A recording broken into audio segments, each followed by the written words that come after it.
ಎಷ್ಟೋ ವರ್ಷಗಳಿಂದ ಟ್ರೈ ಮಾಡ್ತಾ ಇದ್ದೀವಿ, ನಮಗೆ ಮಕ್ಕಳೇ ಆಗ್ತಾ ಇಲ್ಲ ಅನ್ನೋರು, ಈ ಯೋನಿಯ ಅಂಗಗಳು ಸರಿಯಾಗಿ ಕೆಲಸ ಮಾಡ್ತಾ ಇರಲ್ಲ, ಈ ಗರ್ಭಾಶಯ, ಅಂಡಾಶಯ.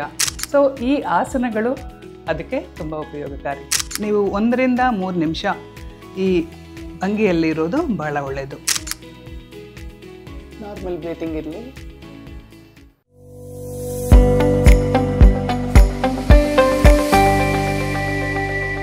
ನಮಸ್ತೆ ಎಲ್ಲರಿಗೂ.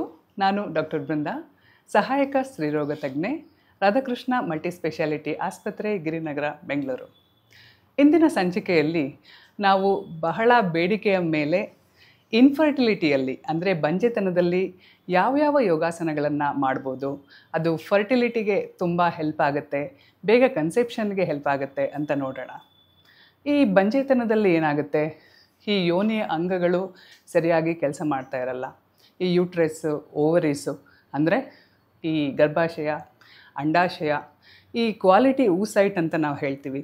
ಅಂದರೆ ಒಂದು ಉತ್ತಮ ಅಂಡಾಣು ಉತ್ಪತ್ತಿಗೆ ನಾವು ತುಂಬಾ ಪ್ರಯತ್ನ ಪಡಬೇಕಾಗತ್ತೆ. ಸೊ ಈ ಆಸನಗಳು ಅದಕ್ಕೆ ತುಂಬ ಉಪಯೋಗಕಾರಿ.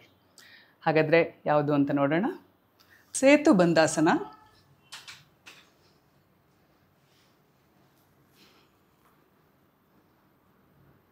ನೀವು 1 ರಿಂದ 3 ನಿಮಿಷ ಈ ಅಂಗಿಯಲ್ಲಿರೋದು ಬಹಳ ಒಳ್ಳೆಯದು.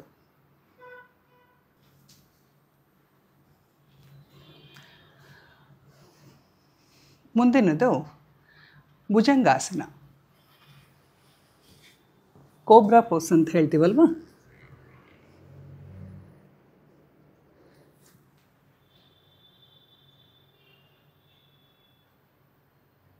ನಾರ್ಮಲ್ ಬ್ರೀತಿಂಗ್ ಇರಲಿ.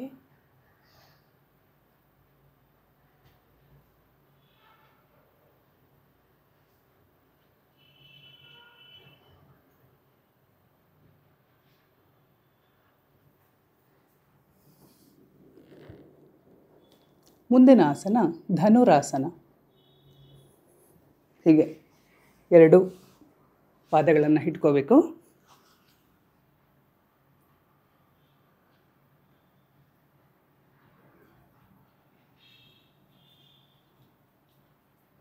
Normal breathing.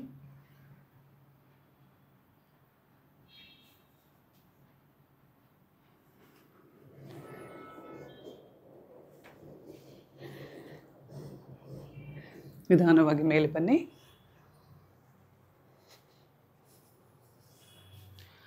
ಮುಂದಿನ ಆಸನ ಮಾರ್ಜಾರಾಸನ, ಬಿಟಿಲಾಸನ.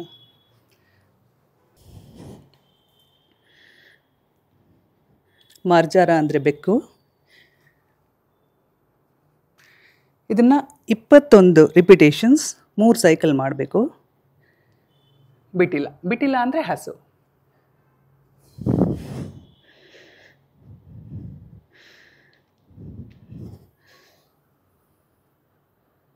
ನೀವು ಮೇಲೆ ಬರುವಾಗ ಇನ್ಹೇಲ್, ಮತ್ತೆ ಕೆಳಗಡೆ ಹೋಗುವಾಗ ಎಕ್ಸೇಲ್.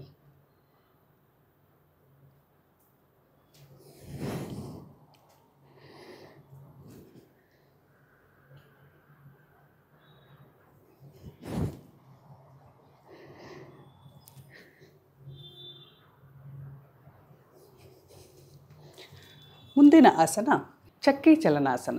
ಈಗ 2 ಕಾಲನ್ನು ಅಗಲ ಮಾಡಿ ಈ ಕೈಗಳಿಂದ ಪಾದಗಳನ್ನು ಮುಟ್ಟಿಸ್ಬೇಕು. ಹೀಗೆ ಹಾಗೆ ಬರಬೇಕು. ಕ್ಲಾಕ್ ವೈಸ್ 21 ಟೈಮ್ಸ್ ಮತ್ತು ಆ್ಯಂಟಿ ಕ್ಲಾಕ್ ವೈಸ್ 21 ಟೈಮ್ಸ್.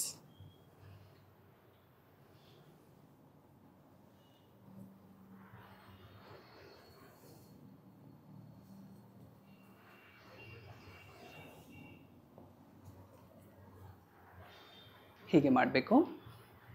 ಮುಂದಿನ ಆಸನ ಪಶ್ಚಿಮೋತ್ತಾನಾಸನ. 2 ಪಾದಗಳನ್ನು ಮುಟ್ಟೋದಕ್ಕೆ ಪ್ರಯತ್ನ ಪಡಬೇಕು. ಈ ನಿಮ್ಮ ಹಣೆಯನ್ನು ಮಂಡಿಗೆ ಮುಟ್ಟಿಸ್ಬೇಕು.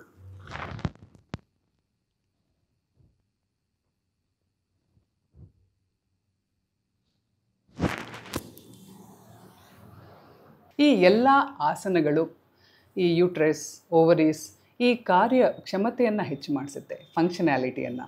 ಸೊ ಹಾಗಾಗಿ ಕ್ವಾಲಿಟಿ oocyte ಪ್ರೊಡ್ಯೂಸ್ ಆಗುತ್ತೆ, ಇನ್ಫರ್ಟಿಲಿಟಿ ದೂರ ಆಗುತ್ತೆ. ಎಷ್ಟೋ ವರ್ಷಗಳಿಂದ ಟ್ರೈ ಮಾಡ್ತಾ ಇದ್ದೀವಿ, ನಮಗೆ ಮಕ್ಕಳೇ ಆಗ್ತಾ ಇಲ್ಲ ಅನ್ನೋರು, ಇನ್ಫರ್ಟಿಲಿಟಿ ಟ್ರೀಟ್ಮೆಂಟ್ ತಗೊಳ್ತಾ ಇರೋರು ಇದನ್ನು ಪ್ಲೀಸ್ ಟ್ರೈ ಮಾಡಿ ಆ್ಯಂಡ್ ವಂಡರ್ಫುಲ್ ರಿಸಲ್ಟ್ಸ್ ಇದೆ. ಧನ್ಯವಾದಗಳು. ಲೇಟೆಸ್ಟ್ ಹಾಗೂ ಇಂಟ್ರೆಸ್ಟಿಂಗ್ ಸುದ್ದಿಗಳಿಗಾಗಿ ಬಾಸ್ ಟಿವಿ ಕನ್ನಡ ಚಾನೆಲ್ನ ಸಬ್ಸ್ಕ್ರೈಬ್ ಮಾಡಿ. ಹಾಗೆಯೇ ಬೆಲ್ ಐಕಾನ್ ಪ್ರೆಸ್ ಮಾಡಿ. ಇದರ ಜೊತೆಗೆ ಫೇಸ್ಬುಕ್, ಇನ್ಸ್ಟಾಗ್ರಾಮ್, ಎಕ್ಸ್ನಲ್ಲೂ ಮಿಸ್ ಮಾಡದೆ ಫಾಲೋ ಮಾಡಿ.